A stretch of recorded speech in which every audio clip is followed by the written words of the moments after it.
এখানে তাহলে লাভ হয়েছে কত টাকা? লাভ হয়েছে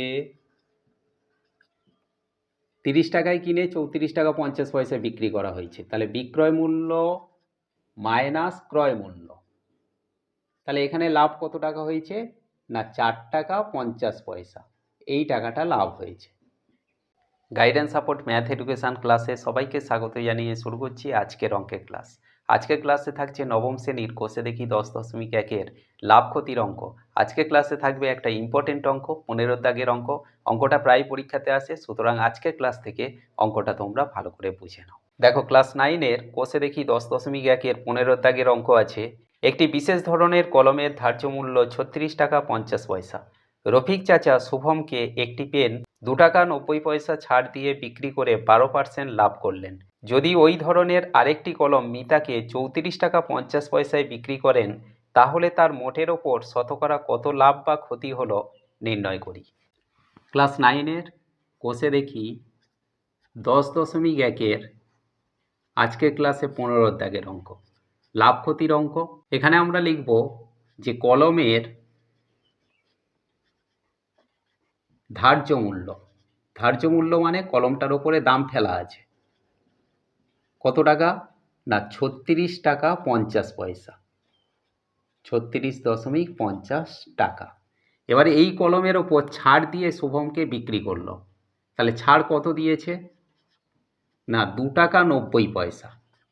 2.90 টাকা। তাহলে কলমটির বিক্রয় মূল্য কত হলো? বিক্রয় মূল্য, দাম তো ফেলা ছিল 36 টাকা 50 পয়সা, তাকে ছাড় দেওয়া হয়েছে 2 টাকা 90 পয়সা। তাহলে 36 টাকা 50 পয়সা থেকে আমরা 2 টাকা 90 পয়সা বিয়োগ করে দেব। করলে এখানে পাবো 33 টাকা 60 পয়সা। 33.60 টাকা এই দামে বিক্রি করা হয়েছে। এবার 12% লাভ করেছে। তাহলে 12% লাভে কলমটির ক্রয় মূল্য মানে কেনা দাম কত?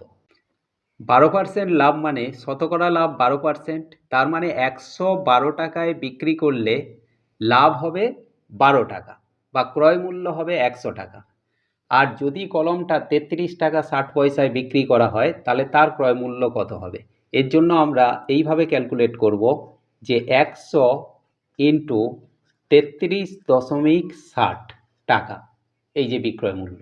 আর নিচে আমাদের 112 ইন্টু, এখানে পয়েন্ট তুললে নিচে হবে 100। তাহলে এই নিচের 100 ওপরের 100 কেটে গেল। আর এখানে 112 3360 কাটলে এখানে হবে 30। তার মানে কলমটির ক্রয় মূল্য কত টাকা? না 30 টাকা। তাহলে 30 টাকায় কলমটি কিনে 33 টাকা 60 পয়সায় বিক্রি করা হয়েছে, যেখানে কলমের দাম ফেলা ছিল 36 টাকা 50 পয়সা এবং ছাড় দেওয়া হয়েছে 2 টাকা 90 পয়সা। এবারে মিতাকে যে কলমটা বিক্রি করা হয়েছে, তাহলে আমরা লিখব মিতার কলমের বিক্রয় মূল্য। কত টাকায় মিতাকে বিক্রি করা হয়েছে? না 34 টাকা 50 পয়সায়। 34.50 টাকা এই দামে বিক্রি করা হয়েছে। এখানে তাহলে লাভ হয়েছে কত টাকা? লাভ হয়েছে 30 টাকায় কিনে 34 টাকা 50 পয়সায় বিক্রি করা হয়েছে। তাহলে বিক্রয় মূল্য মাইনাস ক্রয় মূল্য। তাহলে এখানে লাভ কত টাকা হয়েছে? না 4 টাকা 50 পয়সা। এই টাকাটা লাভ হয়েছে। এবার আমরা লিখব যে শতকরা লাভ। শতকরা লাভ। শতকরা লাভের সূত্র কি? না লাভ বাই ক্রয় মূল্য ইন্টু 100। লাভ কত টাকা? 4 টাকা 50 পয়সা বাই ক্রয় মূল্য কত টাকা? না 30 টাকা গুণ 100। এখানে পয়েন্ট তোলার জন্য নিচে 30-এর সঙ্গে 100 গুণ হবে। এই নিচের 100 ওপরের 100 কেটে গেল। 30-এর একটা শূন্য আর 450-এর একটা শূন্য কেটে গেল। ওপরে থাকলো 45, নিচে থাকলো 3। 3 45কে কাটলে এখানে হবে 15। তাহলে কত? না 15%। তাহলে আমাদের প্রশ্ন ছিল যে এতে শতকরা কত লাভ বা ক্ষতি হলো। তাহলে আমরা দেখতে পেলাম এখানে লাভ হয়েছে, কারণ কলমটির বিক্রয় মূল্য 34 টাকা 50 পয়সা, যে কলমটি কেনা হয়েছিল 30 টাকায়, তাহলে লাভ হয়েছে শতকরা 15%। আমরা অতএব দিয়ে লিখে নেব। আশা করি আজকের ক্লাস থেকে লাভ ক্ষতির এই ইম্পর্টেন্ট অঙ্কটা তোমরা ক্লিয়ারলি বুঝতে পারলে। এমন সব অঙ্কে সহজ সরল ভিডিও পাওয়ার জন্য অবশ্যই গাইড অ্যান্ড সাপোর্ট চ্যানেলটিকে সাবস্ক্রাইব করে সঙ্গে থেকো।